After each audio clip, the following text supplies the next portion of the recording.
Welcome to the Class Choreo Show. Never done this before.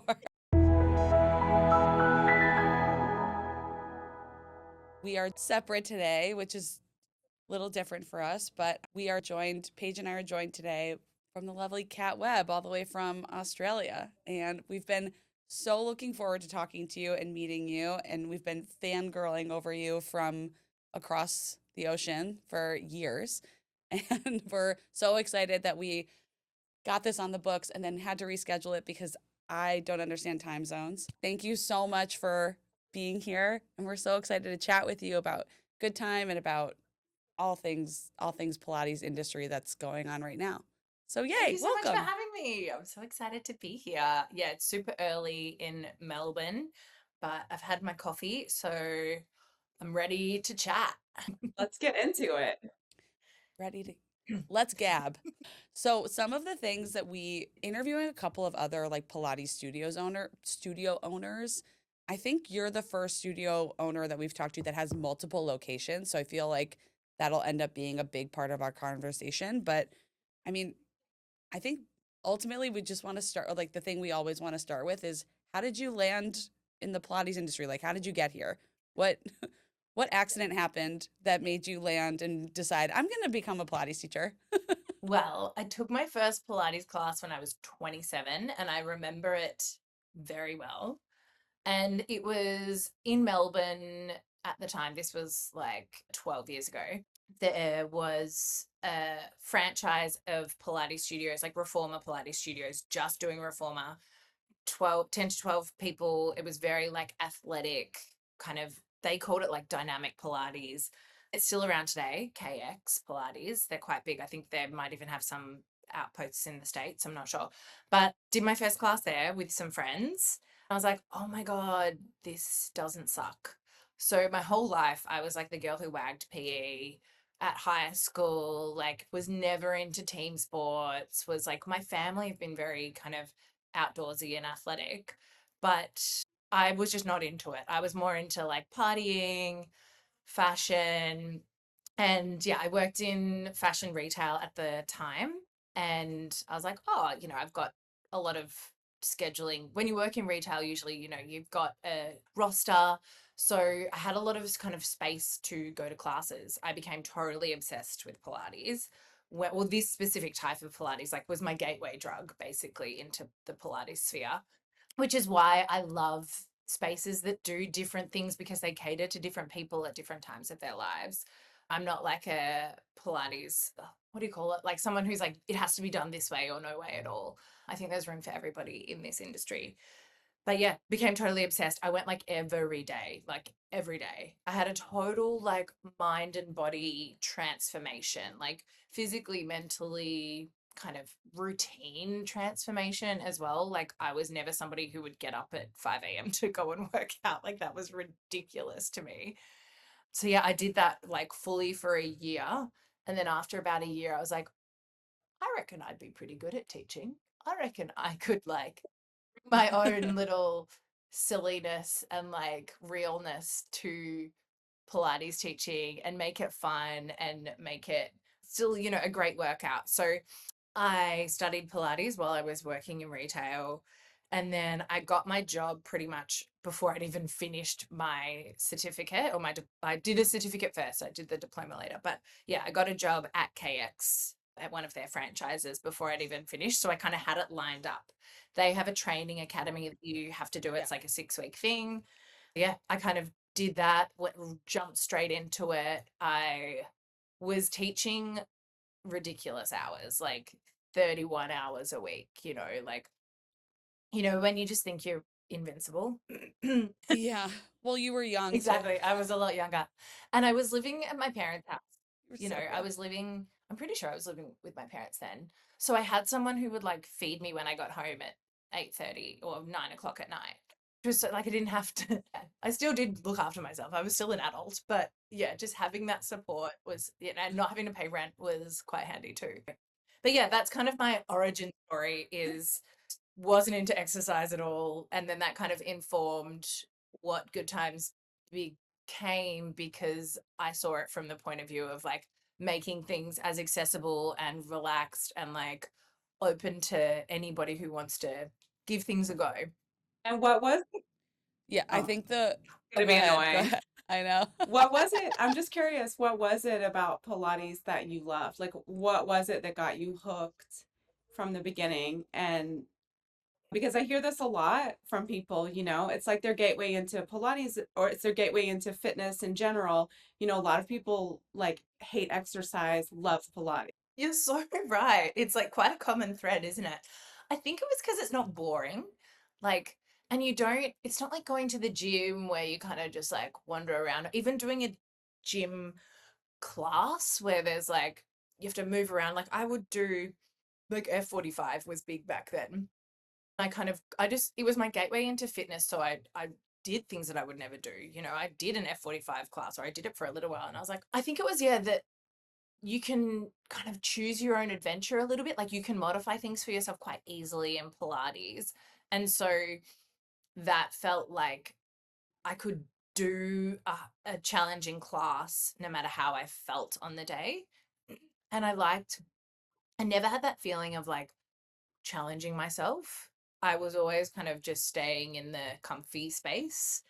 And I think that I found really cool, but in a way that was doable for me. Like it wasn't, I don't know, I was so anti like gym culture and toxic fitness culture.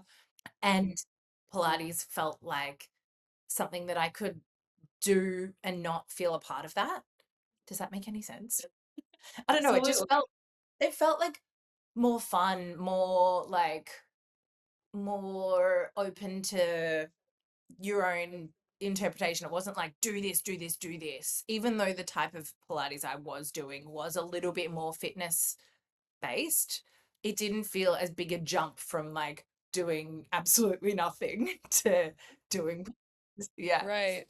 Well, I think that's so interesting too, because so many people like Paige's origin story is more like the classical method and like, Pilates police like style Pilates, which I feel like is kind of like the thing you were trying to say but Yeah, couldn't come up Yeah. with Yeah. earlier. Like, I'm not a part of the Pilates police. I'm not either. That's not Just to be that's very not who I clear. that's not who I ro- that's yeah, that's not No. who we roll with either. No, the Pilates police don't like us. We we're Of a we're shoot. all about similar energy of like there's space for Yeah. everybody. It's so interesting to hear it from that perspective. It's similar for me. Like I came into it in like like the contemporary fold, not the classical intense fold. I dabbled in it and then said, "Oh, no. I don't. That's not for me. I don't like Did this." you, but did you end up doing another certification, Kat, after that? Ended up Or the no? year after, I ended up doing my diploma of clinical Pilates. Yeah. And so I didn't end up so much like, I didn't actually really end up teaching more clinical Pilates. I just found that it really helped inform and allow me to get deeper into the group classes that I was teaching. I really like have since I started really like specialized and honed my skills in group teaching. I think I might have done like a few small group teaching here and there, but it's not the thing that like lights me up and brings me joy. So I used the clinical diploma as more of a way to help people in a group setting. So we Mm. don't have that here, but that's like what you guys have in Australia. That's, we have only just Pilates certifications, but you guys have that clinical diploma, which is like how long does that take? I can't remember. It was so long ago. Yeah. It was like 2015. I think it must have been like a 9 month or like a whole year kind of thing. You had to do, your observation hours and all of that with it. But it was more like, we don't have like full apparatus, I guess. That's not how you don't get trained on the apparatus. You get trained on the like helping people or the skill that you need to develop to, sorry, the skills that you need to develop to like be one step kind of below an exercise physiologist or something. Like it was more about biomechanics and learning about how to teach people movement skills than it was So, about the exercises on the apparatus. you never did like a Got it. full classical kind of No, education. all the stuff that I have done, I've educated myself on. You Um, just okay. yeah, And so for a time, I was training to be a teacher trainer at the education school where I originally studied, and they were teaching original repertoire at the time. So I became really knowledgeable in original repertoire. I followed everybody. As in followed everybody that I can't think of. I have the worst memory. And especially like having a kid and then Oh, opening it's businesses. Oh, My yeah, the people that anyway, sorry.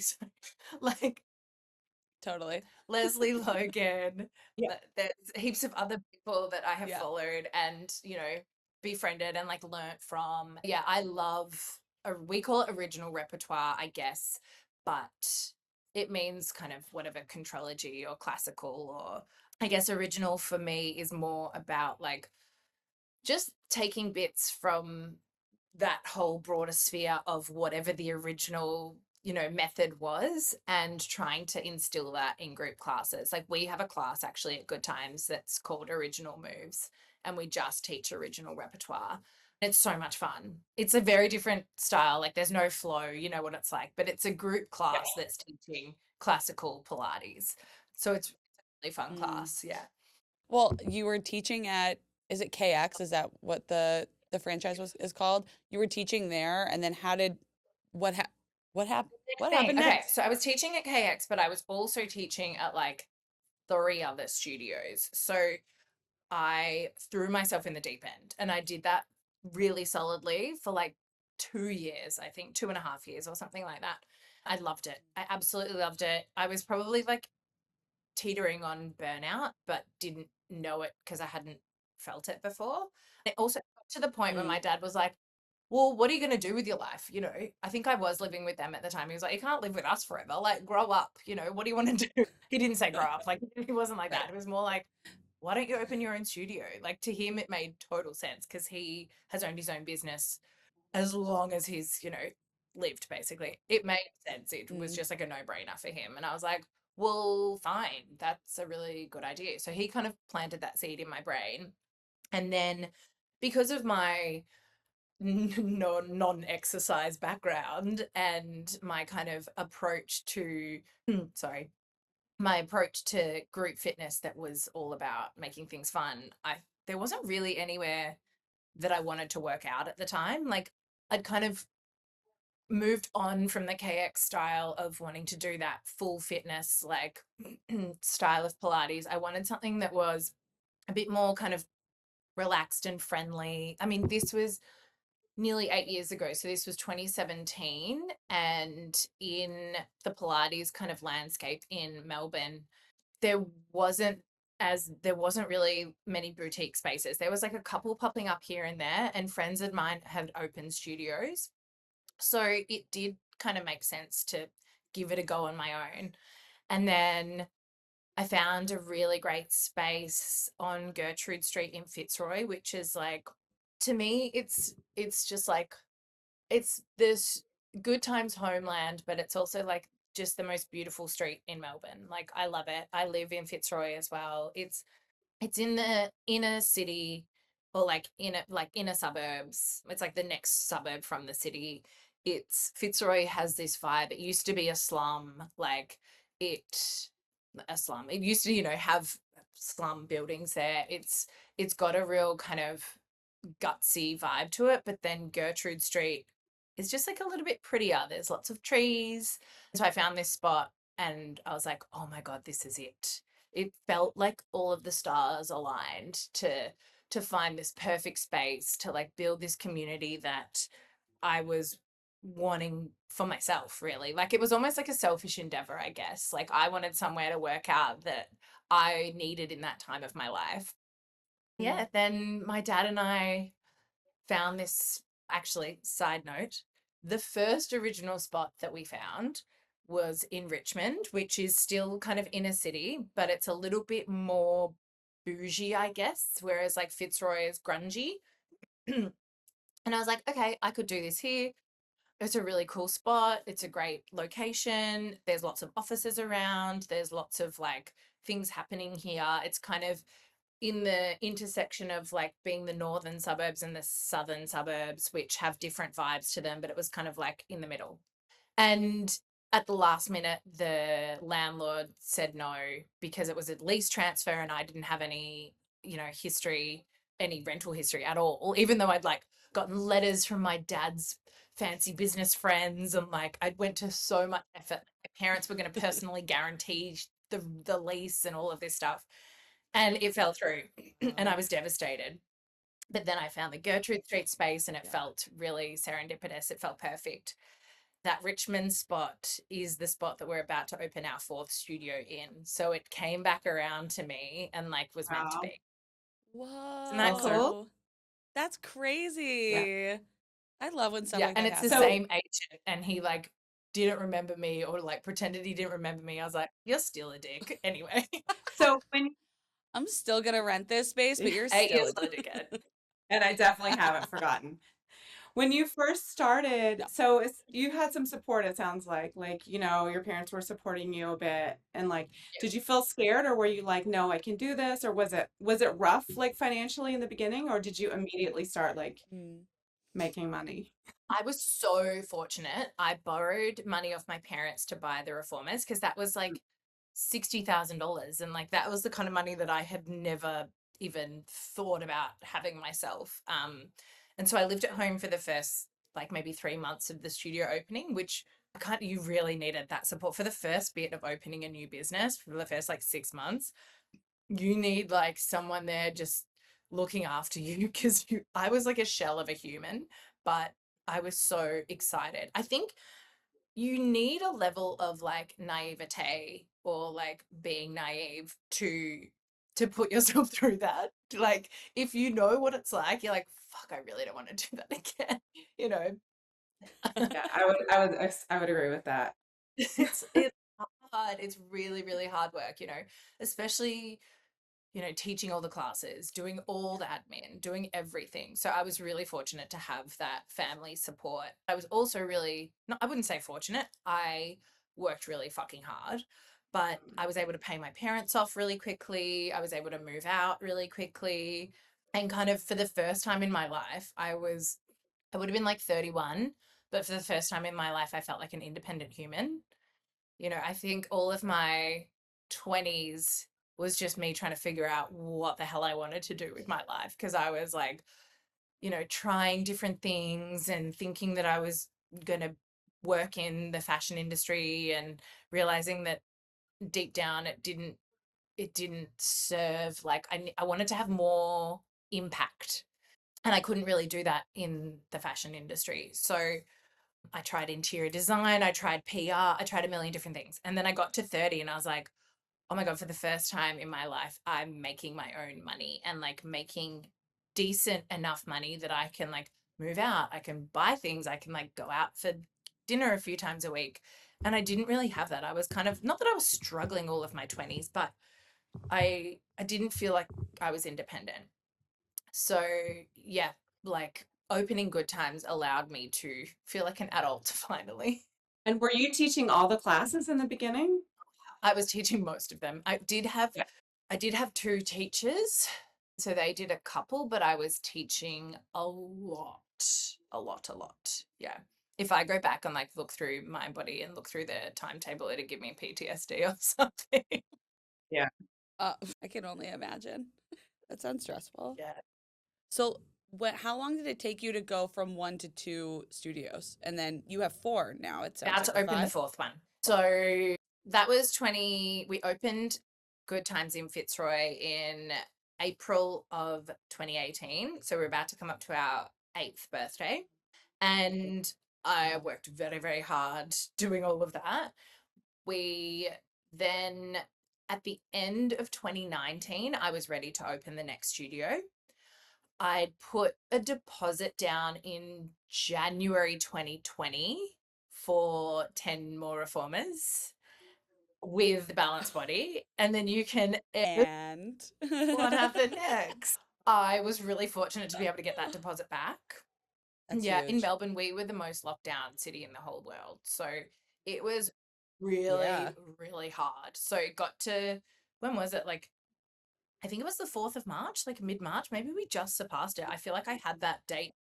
It was just the anniversary Yeah. of it because I remember seeing it like all over social. I think it was yesterday Yeah. or the day before that it was the Maybe 6 year anniversary of it being marked a yeah. pandemic. I feel like I used to have the date seared in my brain and I was like, oh, that talk about PTSD. Shit. Truly. That I just remember so vividly sitting in my car, like the day of or the day before, and when everyone was just like, what the actual fuck is about to happen? Like, what is going on? Ugh. And I was looking on Instagram and I found some studio in the States and I wish I could remember who it was, but they were like, oh, we're doing online classes. And I was like, oh my No. God, because we had no idea. Like, we had no None. idea that that was a possibility. And I was like, oh my God, went straight to Bunnings, which is like Home Depot. This was my like, I went straight to end mode, straight to Bunnings to get big lights so we could like film live classes. Then went to the camera shop to get a camera thing. Then like figured out I was just on YouTube, like how do you attach a microphone? How do you do all of this? Like I was really fortunate. There was a Yeah. audio shop in the suburb I was living at, like a really great audio visual shop. So we went and got all the microphones, or we only had one then. Like that was panic stations. That was like everyone thought it was going to be the end of the world. Like we had no idea what was going to happen.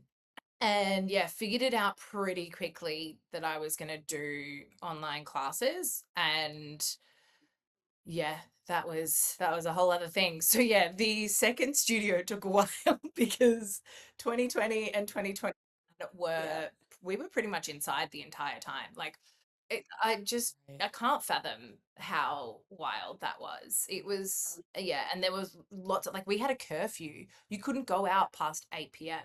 and you couldn't be outside before 8 a.m. or something. Like I had to have a letter like I signed my own letter because I'm the business owner, but like I had a like Right. proved that I could be outside, like literally outside my house, everywhere. You had to wear a mask So everywhere, crazy. literally everywhere. Like walking outside, you had to wear a mask. When we reopened after lockdown, we had to wear masks during class for like 2 months. It felt like 2 months. It was probably only like a month, Ugh. but it felt like forever. We did that I forgot how terrible it was so working out bad. with a mask on. It really So sucked.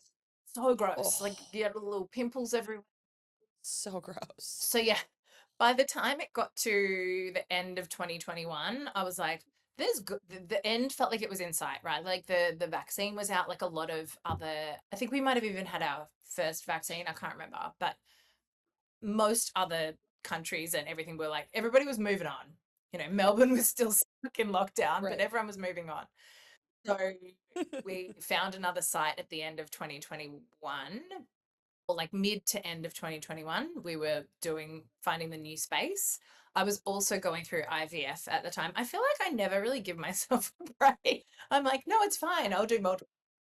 No, Damn. No, I'll just like survive a pandemic, start a second location of my business, and go through IVF, which is so taxing. Like, no, just add it to the seriously, plate. Why not? just why not? And like so we did take like 2020, we took to do a rebrand of the business, like do a bit of a reno on, maybe it was 2021. I don't know. That honestly, those 2 years really smooshed together. We did a Yeah, reno yeah. on the original studio. We signed a lease in the second studio, and then we started building it. So my partner is the builder of the studios. So that is very handy. He's like our maintenance person as well. So yeah, super handy. So yeah, we started the build and then we opened the second studio in I think it was Feb. It was like Feb 14. I think it's Valentine's Day. Yeah, kind of Cute. just out of lockdown. Like I wanted to open when we didn't have to wear masks. So we waited a little bit and then I gave birth 2 months later. No, I think it was yeah, I went on mat leave. Actually, maybe it was later. Yeah, I went on mat leave like a few weeks after we opened the second studio. Yeah, that's kind of Wow. like the evolution. And then everything, the next studio happened like 2 years later. Everything is like in a 2 year kind of block for me. It's very organic growth Mm, wise because that's all I can like mentally withstand. I feel like to give each studio the love and like attention and community that it needs, I need to like let it do its own thing and let it grow before I can then focus on the next thing. So yeah, then I guess Brunswick happened. Oh my gosh, this is when everything becomes a bit of a blur because my brain got too full of stuff. I used to be able to remember the Right. date, Motherhood. right? Like, how Yeah. come I don't when my Yeah, open? totally. Yeah, and then Brunswick happened and opened. I think it just had its second birthday, and yeah, now we're about to open the fourth one. And Yeah. how do you feel about all of that? Are you Wow. like amazing? It's all going well, it's under control, or are you every day like, oh my God, this is like, so scary? Well, like I was saying, when I kind of do these things to myself, we had a studio manager for the last 2 years, kind of like since Brunswick opened 2 years. And then in December, we made that role redundant because the person who was in the role went away for a while, like went away for 6 weeks. And while they were away, I realized that there's a lot of the tasks that they do that can be delegated to other people, and it just didn't need to be. It wasn't a full-time role, the role as it was. So now we've kind of done a big reshuffle of who does what tasks, who does what. So customer service is now done with like 2 people. Yeah, so at the moment, I'd say we're in a real transition period. I feel like I'm feeling good about Richmond. I also don't have a lot of time to think about it, to be totally honest with you, because I'm still just figuring out how things, it's really trial and error. Like we were talking about before we started the podcast, is just like we throw stuff at the wall, we see what sticks. Like for me, we're going through, like, Good Times at the moment is going through a season of change. We've had a few teachers leave. I'm trying to, we've got a head teaching team. There's 3 of them, but I'm still involved in the onboarding and selecting and auditioning process. So we're just trying to find the right people and also looking for our new studio as well. So I'm actually teaching quite a bit at the moment, which I haven't done for a really long time. Mm. I'm enjoying it a lot. It's really nice to kind of flex that muscle again and be like, oh, I am not bad at this. Yes. It's not necessarily the best use of my time, but I'm enjoying doing it. Yeah. So And so, I'm feeling good about it, but I still feel like I'm not set up for success just yet. I'm like taking baby steps there. okay, I have a lot of questions for you, and I know we're going to be like pushing the time. But are the people doing the management role, are those your teachers? Are they like already on staff? They are teachers, yeah, but I'm currently kind of looking at how to just reevaluate things. Like I'm looking into getting a VA, and so the VA will do like all of the Mm-hmm. customer service, all of the like data entry, community member follow-ups, like, oh, what else? We're with Mind Body, and there's a few just annoying tasks that we have to do because of the way Mhm. that the system works and because we've decided to stay with Mind Body. Things like checking people's notifications are turned on when they sign up, just so that they're getting messages to say, oh, you're booked in, or this class was, you've like cancelled or whatever. Following up with unpaid. So our membership structure is weekly, which I know a lot of people around the world do monthly, but we've decided to do weekly and we're sticking with that. I've been umming and ahhing whether or not to move to monthly, and it's like, nope, I finally made my decision. We're sticking with it. But because of that, there's a lot of like unpaid sessions that we have to follow up with because they just get allocated to Mm. the next week's. So yeah, there's a lot of like annoying admin tasks. So we are thinking of, yeah, moving that to a VA, having like a almost a full-time VA basically, who can do all of the, I don't want to say like shit kicker jobs, but all the jobs that I don't want to do, and that our teaching team are Yeah. the ones that, there's 2 of them that do admin. Like they can spend time doing other things. Yeah. But I do still think we need, I don't know, structuring a business is hard. There's always change, there's always flux. I still think we need somebody like an operations manager that's below me, who's like the person basically running the show. Like at the moment, I'm running the show with the help of my partner and a few other people, and it just feels a little chaotic. And Mm. especially because I wasn't in, that wasn't my job for such a long time, for 2 years. As much as the studio manager role, I was like, no, we don't need that. I just need someone who's like the point of contact underneath me. so I don't have to deal with all the little things. So yeah, we're thinking of hiring an operations manager who'll look after. So when we're going to have 4 studios, that's a lot of like grip socks and coffee, toilet paper. paper, exactly, like to make sure that these things, and we offer little extra things at the studios like apples, like coffee, like, there's cups, there's then filters, there's actually ordering the coffee, there's making sure the apples, like snacks for the team. We pride ourselves on having really great snacks and things like that. It's all that, washing the hand towels, like it's all those jobs that currently there's like 3 people doing, but it feels like it needs to just be one person doing all of that so that they know what's where.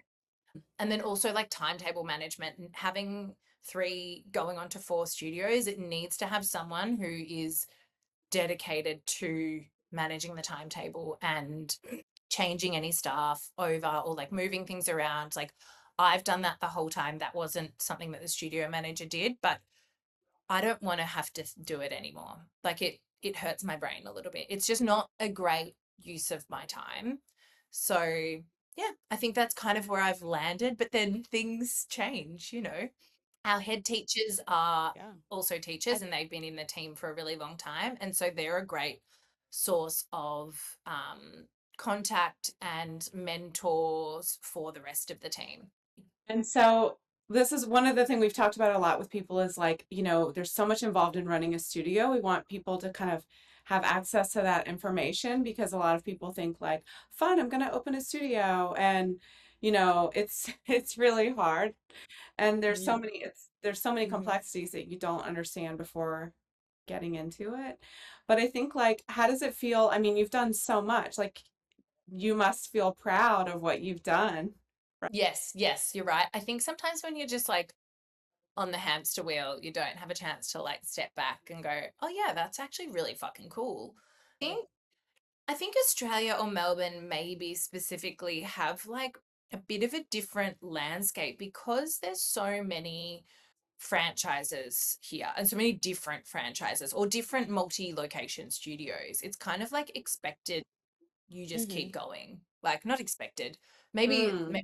my own projection. Yeah, I was having this discussion with my partner and I was like, so what are we doing? Like, are we just gonna keep going? Is that the plan? Like, are we gonna go different studios in Sydney or are we gonna just keep going in Melbourne? Like, how do we I always need a project as well. Like there needs to be something. So we are looking into moving into education, relaunching Wow. our online platform, making like more of a Good Times world. So we kind of support people wherever they are at home or when they travel. But yeah, the education side of things is something that I'm hoping to look into as well.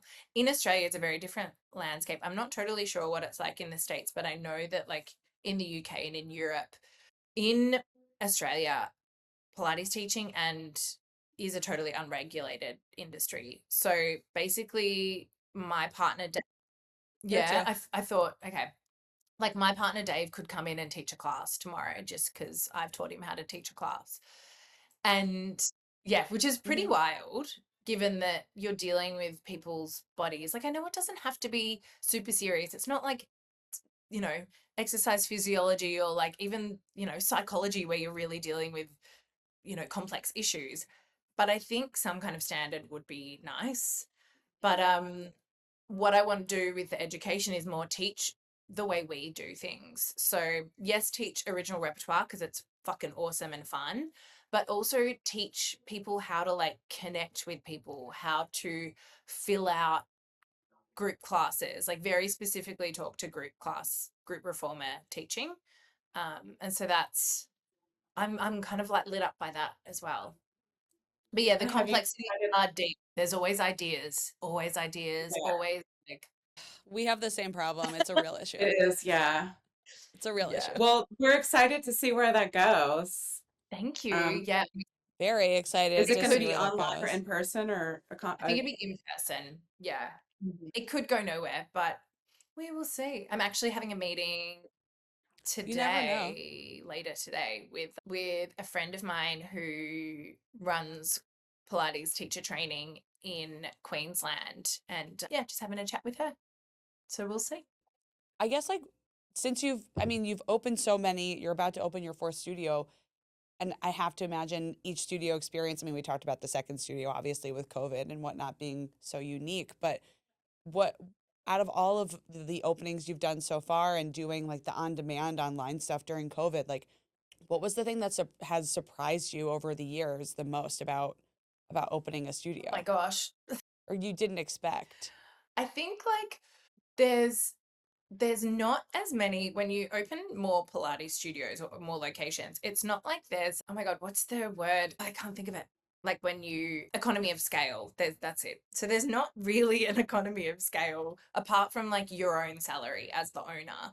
Everything else just kind of doubles. Like Mm, the clients hopefully double, the teachers double, like your rent doubles or your outgoings double. Like it's not like the only things that kind of get spread out is owners pay.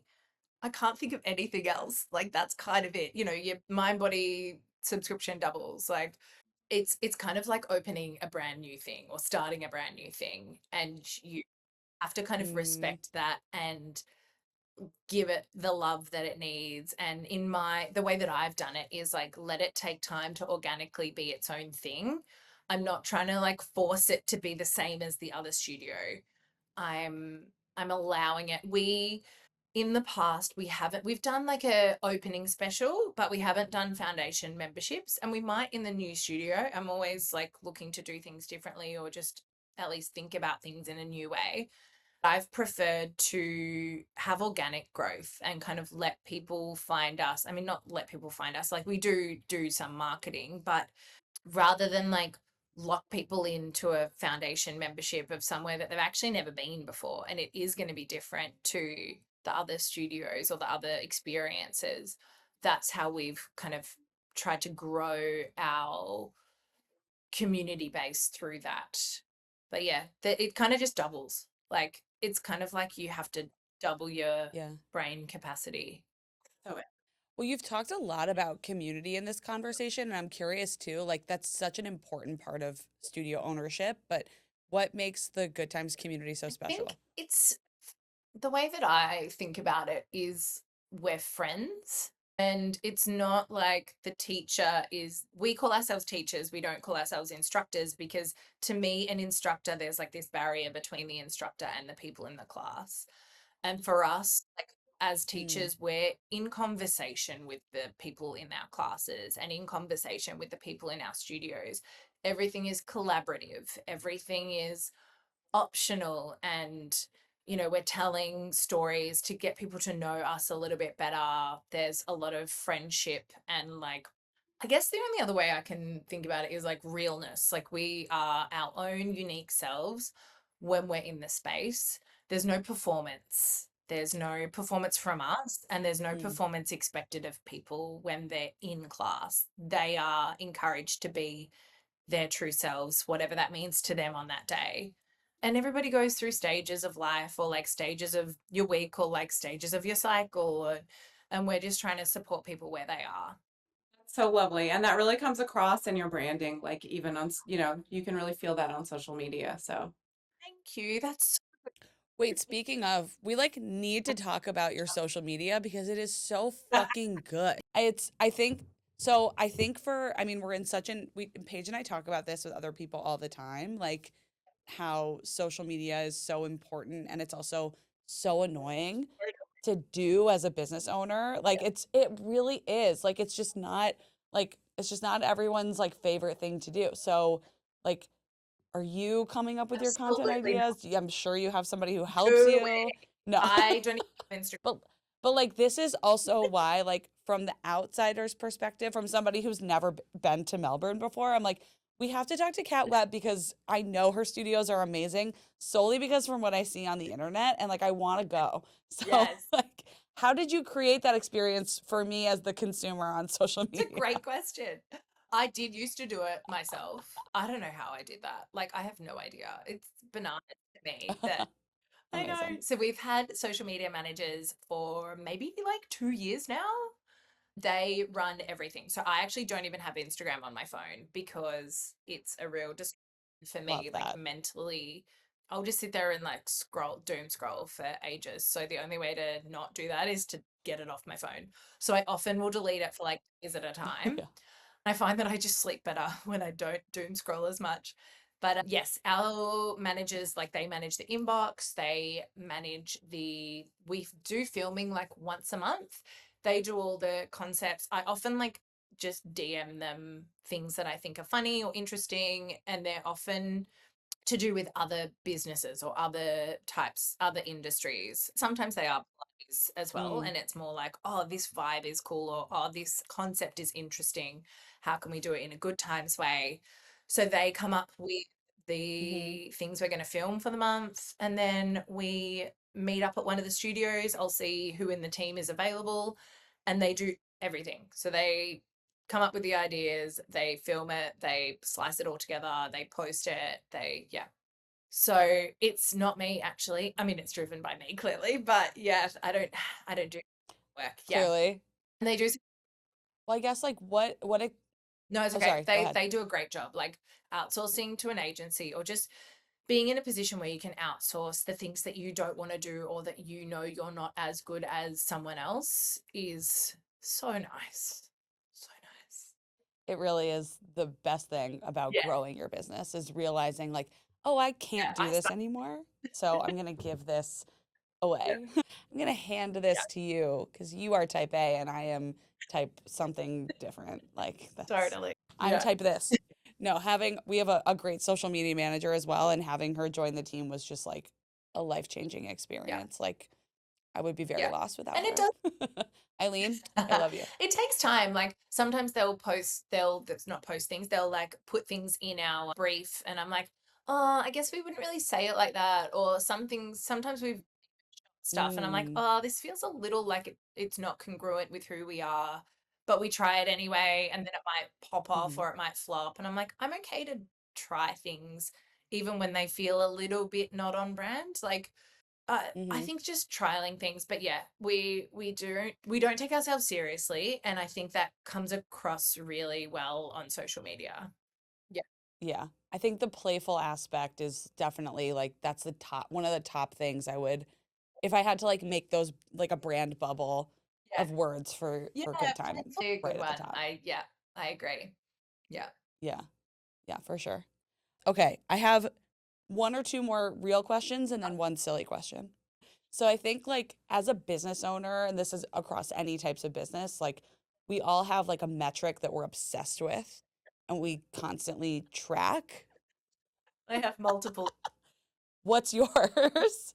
What's your sickness? What's your sick little metric that you My like? sickness today at the moment, like so on the my I'm just gonna grab my phone. On the Mind Body Business app, you can check Uh-huh. like you go into reports and it gives you like business snapshot, sales, payment processing. I look at the sales and I just like multiple times a day will check what the sales number is. Like that's is checking Yeah. that. If there's a day where I've only checked it once, I'm like, oh, that was a pretty chill day. But like some days, or even waking Right. up in the morning and checking the number, and I'm like, oh yeah, sick, that was a good day. And using the business snapshot to check how many members on auto pay we have or total sales. I'm like, Mm-hmm. shit, it says total sales are down 5% from rolling 30 days. But then like this screen is also potentially not always as accurate as like if you run a report in the back end system. Like so I take everything with a grain of salt, but the Mm, daily the daily yes. sales is what I like find myself looking at multiple times a The day. daily Yeah. sales. That's a good one. That's a good one. We were interviewing somebody else last week and she's a relatively new studio owner. I think her studio has been open for just over a year this last November. She was talking about like the opening package that like the intro Yeah. package, like that's her favorite Yeah. metric. I have to assume that that's like got to be a favorite for a lot of Yeah. studio owners. I actually never asked Paige that question when we did her studio owner interview, so I'll have to follow up with her about that. Okay, so we talked about culture, we talked about finances a little bit.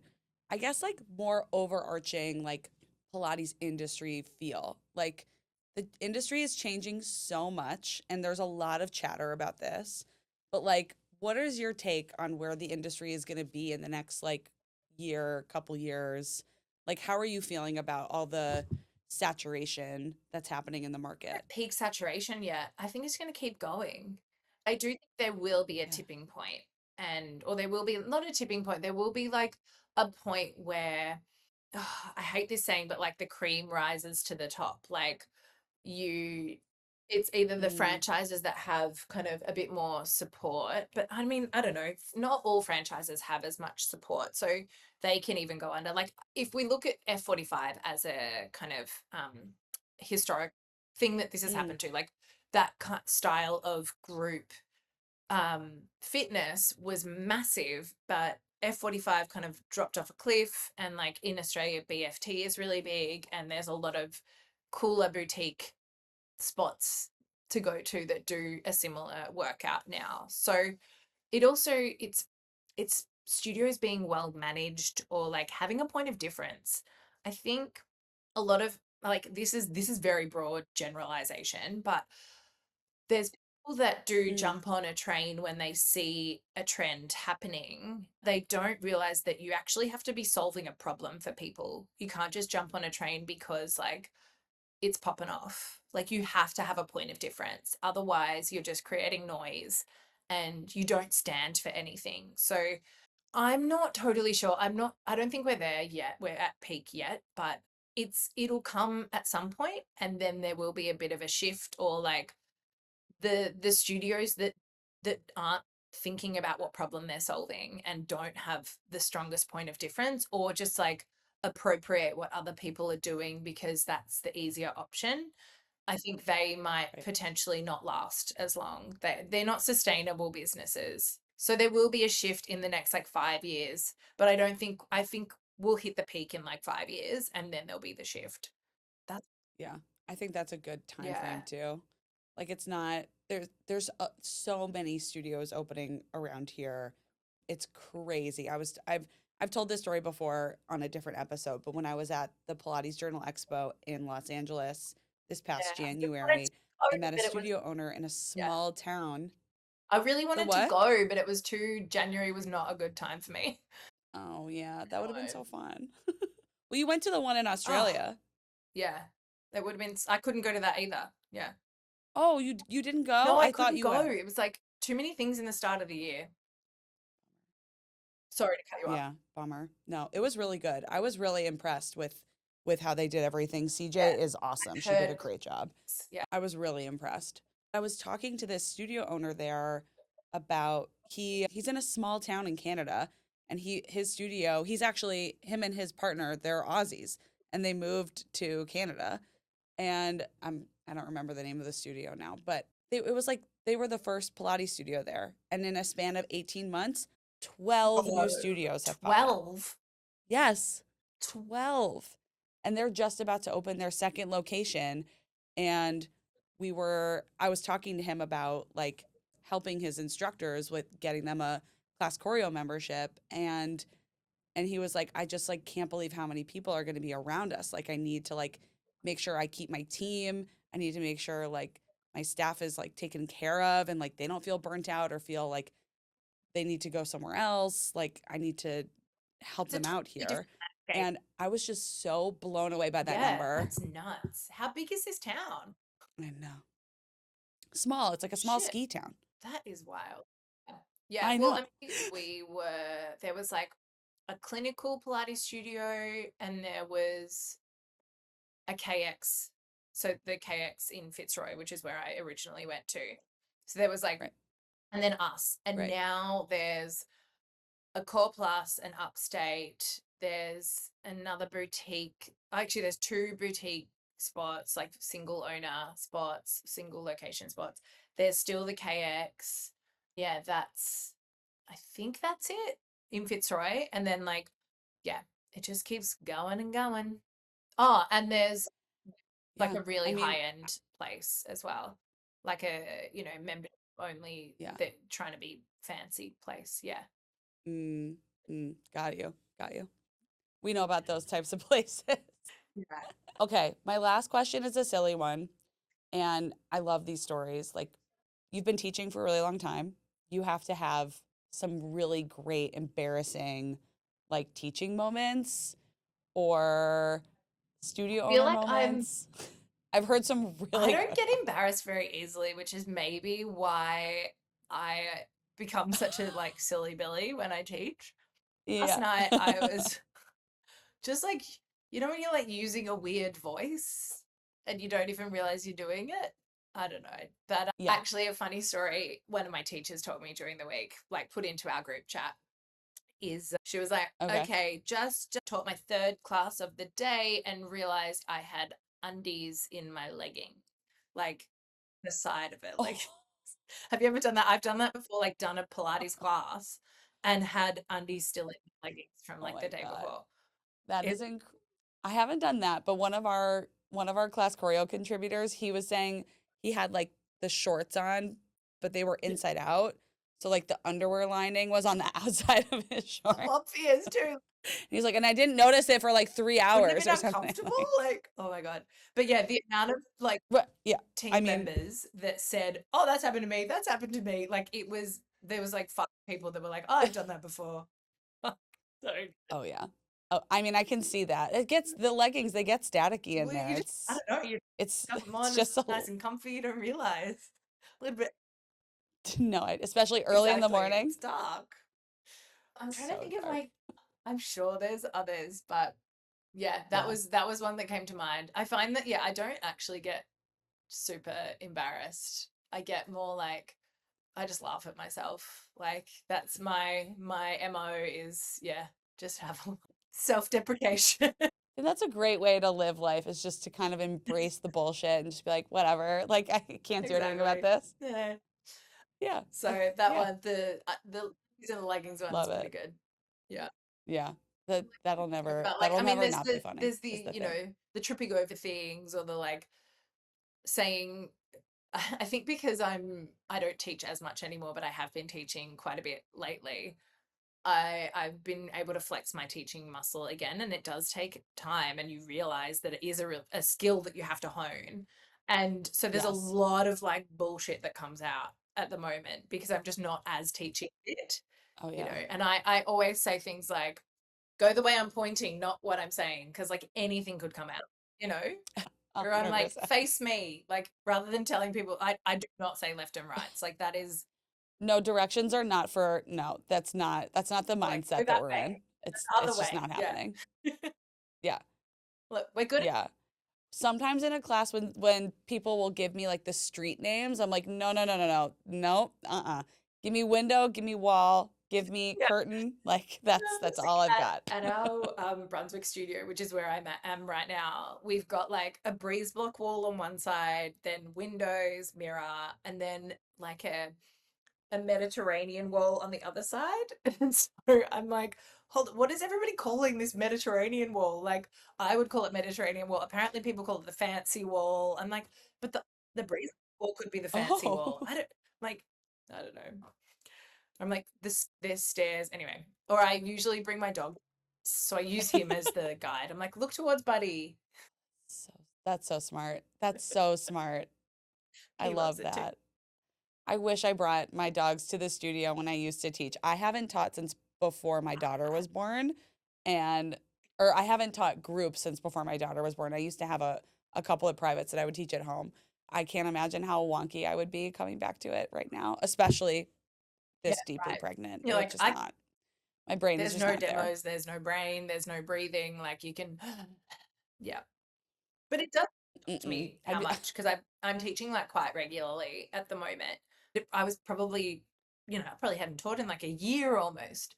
And I was like, oh, I am good at this. Like I ran a workshop on teaching on queuing in January at the FOM Oh, festival.